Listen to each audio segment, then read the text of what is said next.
Hace algunos meses una mujer me escribió muy preocupada y me decía allí en su mensaje: pastor, perdóneme, pero diga lo que usted me diga, yo no voy a volver a creer en Dios. Durante toda mi vida yo creí en Él, pero ahora acabo de comprobar de que Dios no existe. Durante 4 años yo vine orando por mi único hijo. Era el único hijo que yo tenía, para que Dios pueda restaurarlo, para que Dios pueda sanarlo de un cáncer que él tenía. Y ahora, a los 24 años de edad, él murió. Pastor, ¿usted cree que Dios es justo?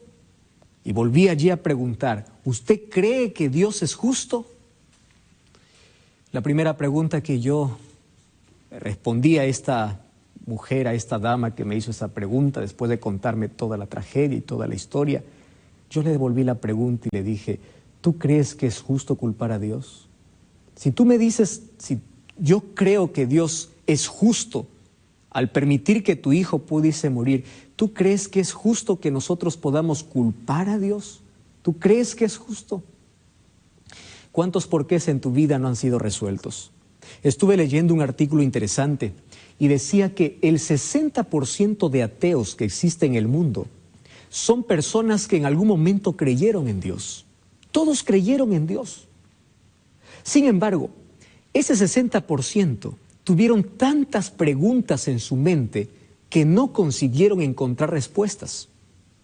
Y porque no consiguieron encontrar respuestas, llegaron a una conclusión.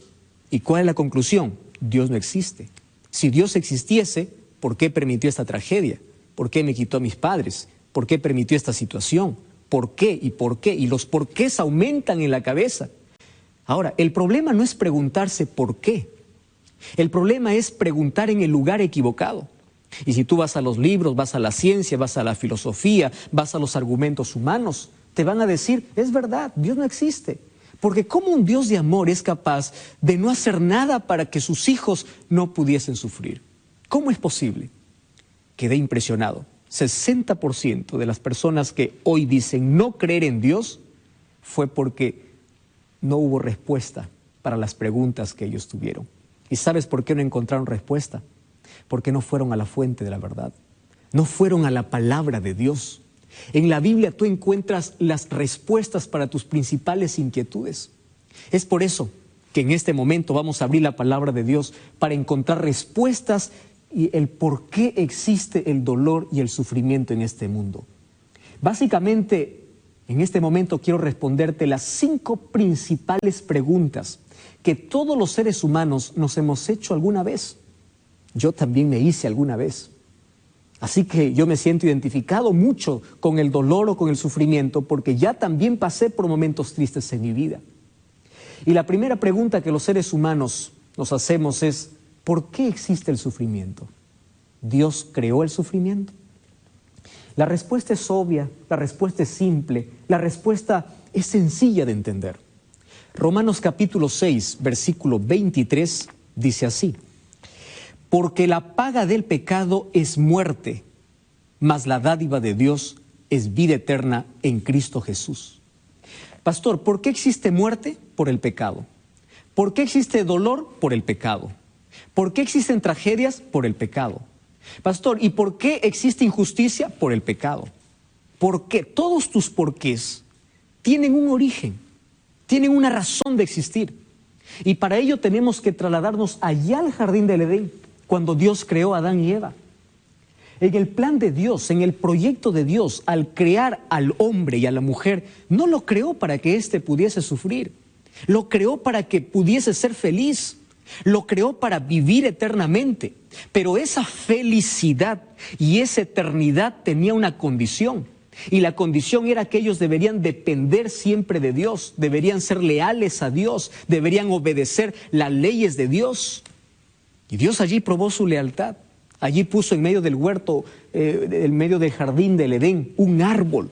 Y dijo: no toquéis, no os acerquéis, no tomen de este fruto, porque el día que ustedes coman, de cierto van a morir. Y tú sabes toda la historia.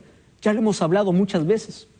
Un muchacho cierta vez me dijo así: pastor, ¿y yo qué tengo que ver con eso? ¿Cómo es justo, cómo es posible que yo pueda tener que cargar un error de 4,000 o 6,000 años? Allá ellos pecaron, ellos ofendieron a Dios, entonces ellos merecían morir y ellos merecían todo el castigo. ¿Por qué yo tengo que cargar si yo no hice nada?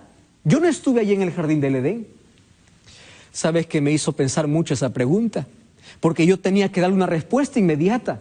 Cuando él me decía, ¿qué tengo que ver con la consecuencia del pecado si eso ocurrió allá en el Edén y quien desobedeció fue Adán y fue Eva? Entonces, yo quiero que pienses también en algo. Es verdad que tú no tuviste nada que ver allí, pero tampoco tuviste nada que ver en el rescate. Tampoco tuviste nada que ver en la salvación. Por eso la palabra de Dios dice, por uno entró la muerte, pero también por uno entró la vida. Por Adán todos morimos, pero por Jesucristo todos podemos vivir. Eso significa, así como tú no tuviste nada que ver en la entrada del pecado, tampoco tuviste que hacer nada para que hoy puedas tener acceso a la salvación. Dios te entregó, Dios te dio. Entonces estamos en la misma situación también hoy que Adán y Eva. Es cuestión de nuestra elección para vivir o para morir eternamente. Entonces, la respuesta es simple. ¿Por qué hay sufrimiento? Por la entrada del pecado. Lejos de Dios es un caos. El momento que el ser humano se separa de Dios, empieza a morir. ¿Qué cosa es pecado? Pecado es darle espalda a Dios. Pecado es ofender a Dios. Pecado es desobedecer la voz de Dios. Pecado es ofender o romper la ley de Dios. Es decir, romper una relación con Dios.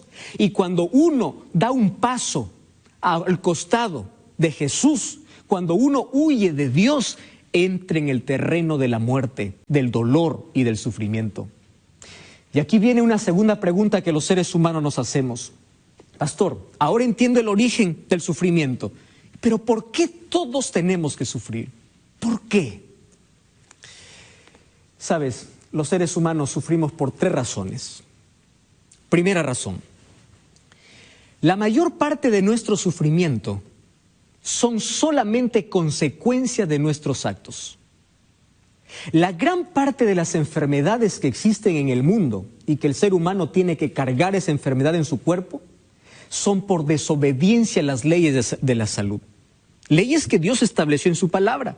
Leyes de alimentación, leyes de hábito, leyes de estilo de vida, etc. Tú sabes que hay cosas que te hacen daño, pero tú sigues consumiendo.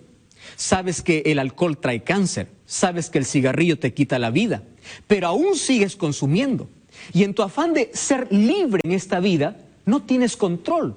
Das rienda suelta a tus deseos, a tus impulsos, dices soy libre, yo no tengo a Dios, tengo mi vida, yo puedo hacer lo que quiero. Claro, y eso de hacer lo que quiero, ¿qué involucra? Involucrarse en el placer, dar rienda suelta a los sentidos, satisfacer nuestros propios deseos. Y dime, ¿dónde terminamos? ¿Acaso no terminamos cosechando aquellas cosas que nosotros sembramos en la vida? Y finalmente, ¿quién es el culpable? Culpamos a Dios. Tú eres el culpable del cáncer. Nunca decimos, yo soy el culpable por tener una mala alimentación. Dios es el culpable de las tragedias. Nunca decimos, yo porque destruyo el medio ambiente. Siempre tratamos de buscar un culpable. La mayor parte de nuestro sufrimiento son el resultado de nuestras malas decisiones. Y aquí quiero hablar para ti. Mientras más lejos estés de Dios, peores decisiones vas a tomar en la vida. Y vas a cosechar siempre lágrimas y fracasos. Mientras más lejos estés de Dios, entonces tú no vas a tomar decisiones sabias. Y allí tú te vas a hundir en el sufrimiento. Por eso es una pérdida de tiempo, pérdida de vida, pérdida de horas, vivir lejos de Dios. Dios quiere liberarte del pecado. Dios quiere salvarte del pecado porque sabe que las consecuencias del pecado traen sufrimiento. ¿Por qué muchas personas están en la cárcel? ¿Por qué muchas personas están con cáncer? ¿Por qué muchas personas están sufriendo? Solamente cosechan el resultado de aquellas cosas que siembran o que sembramos en la vida. La primera cosa por la cual nosotros sufrimos es porque son el resultado de nuestras decisiones y de nuestras elecciones. La segunda razón por la cual nosotros sufrimos, o porque el sufrimiento toca la vida del ser humano, es porque aquí en la tierra hay un enemigo de Dios que se deleita en hacernos sufrir. ¿Y sabes cuál es el propósito del diablo? El propósito del diablo es que en tu cabeza esté desfigurado el rostro de Dios. El diablo quiere que tú mires al cielo y digas así: tú eres un Dios malo, tú eres un Dios injusto. ¿Por qué los niños mueren? ¿Por qué hay tempestades? ¿Por qué hay inundaciones? ¿Por qué la gente la gente buena muere y por qué la gente mala sigue viva? Entonces en tu cabeza se crea un concepto equivocado de Dios. Y el diablo aplaude cuando tú dices: ya no creo en Dios, ya no voy a seguir a Dios, reniegas contra Dios y te levantas y te sublevas contra Dios. El diablo aplaude y dice: lo logré. ¿Por qué? Porque el sufrimiento te llevó a cuestiones y esas preguntas no tuvieron respuestas porque no fuiste a la palabra de Dios. Entonces el diablo se deleita en hacer sufrir al ser humano con un propósito: para desfigurar el carácter de Dios. El diablo quiere que tú pienses que Dios es malo, que Dios es injusto, que hace sufrir al inocente. Eso es lo que quiere hacer el diablo. Y número 3, sufrimos porque hay pecado. Mientras exista pecado en el mundo, siempre habrá dolor y siempre habrá sufrimiento. Hay una tercera pregunta: ¿por qué las personas buenas sufren? ¿Acaso Dios no puede levantar una barrera de protección para sus hijos? Entonces quiero explicarte algo. Tenemos que nosotros analizar esta noche qué cosas Dios prometió y qué cosas Dios no prometió. Porque muchas veces nosotros vamos a Dios a reclamarle cosas que Él nunca nos dijo. Para ver qué cosa Dios no prometió, mira lo que dice el libro de Salmos, capítulo 34, versículo 19. Cuando a mí me hacen la pregunta: ¿por qué la gente buena sufre? Yo gusto leer de este texto. Dice así: muchas son las aflicciones del justo. ¿Te das cuenta de lo que está diciendo la Biblia? Quiere decir que el hombre justo, la persona íntegra, la persona fiel a Dios, no está excluida del sufrimiento. Muchas son sus aflicciones, pero también dice: de todas ellas Dios las librará. Versículos anteriores dice: cercano está Jehová a los quebrantados de corazón. Y el versículo 17 dice: claman los justos y Jehová los oye y los libra de todas sus angustias, de todos sus problemas. ¿Esto qué significa? Dios nunca prometió que mientras estés en el mundo, el sufrimiento no va a tocar tu vida. Jesús dijo: en el mundo tendréis aflicción, pero confiad, yo he vencido al mundo.